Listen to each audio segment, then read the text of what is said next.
Susie Patrick. Dr. Divi Chandna, our mind-body expert, is in. Thank you for joining us this morning. People are probably sitting at home suffering from chronic illness. We hope not everyone, but a lot of people who are trying to sort of get over the mental hurdle of that. So we have 5 tips this morning to help deal with those. How do you get your mind around something like this? It's a great question.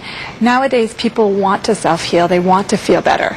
So the first thing I always tell people is to remind them that their body was once well. So for example, say you're 40 years old and you remember a time 5 years ago or 10 years ago that you were well. Well, your body can go back there. It wants to feel better. It wants to shift. So you have some memory inside your body, and with self-healing work, you can go back to that healthier version of you. And number 2, illness is a sign that something is out of balance in our life. That's right. We all know that we have a lot of stress in our lives. I think everybody can relate to that. And stress is a huge factor related to illness. In fact, some studies actually say that 95 to 97% of illnesses are directly related to stress. And that stress can be all kinds of sorts. So, there's the stress of being really busy with work. There's the stress of not eating a balanced diet. The stress of our emotions and our mental causes. So we have realized over the years that these stresses can shift. And as we shift these stresses, the body can get healthy again. And other people are going through and have been through this. That's right. That's a huge thing. Most people, like you said, who are possibly sitting at home and not feeling so good, feel that they're alone. And feeling alone doesn't feel good. So knowing that somebody out there has done this work, whether they had back pain, anxiety, stomach problems, allergies, knowing that they did it and that you can too is a really, really exciting thing. And sometimes it's just about baby steps. It really is. Celebrating the small things. It really, really is. You were saying earlier, it's peony, it's a sunny day. Get outside, do something that makes you feel better. Go have some fun. So possibly eating a little less, drinking less alcohol, eating something that feels healthy in your body. All of these small steps, when you add them up, they actually help to make your body feel healthier, and they're a big step to self-healing. And it sounds a little bit corny, but have a little faith. Exactly. Faith is a really huge thing, and this last piece is really big. Trusting that your body is capable. They're doing a lot of studies in this world of medicine called neuroplasticity, and what they're discovering is that the brain has a huger impact on the body than we ever thought possible. And so the brain sends messages to the body, and those messages can actually impact the body in very, very, very powerful ways. Now, if those messages are going in one way, it can possibly create an illness. And in neuroplasticity, they're discovering that if you fire the brain in a different mode, then those messages to the body can actually heal it.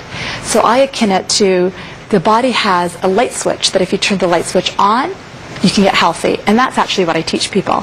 I teach people how to turn that light switch on and self-heal. It's very exciting. Yes, if you have any questions, feel free to give us a call. We'll put those numbers up for you. But we do have some email questions. Ellie from Vancouver writes, I have a fast-paced, high-stakes job that often leaves me drained at the end of the day.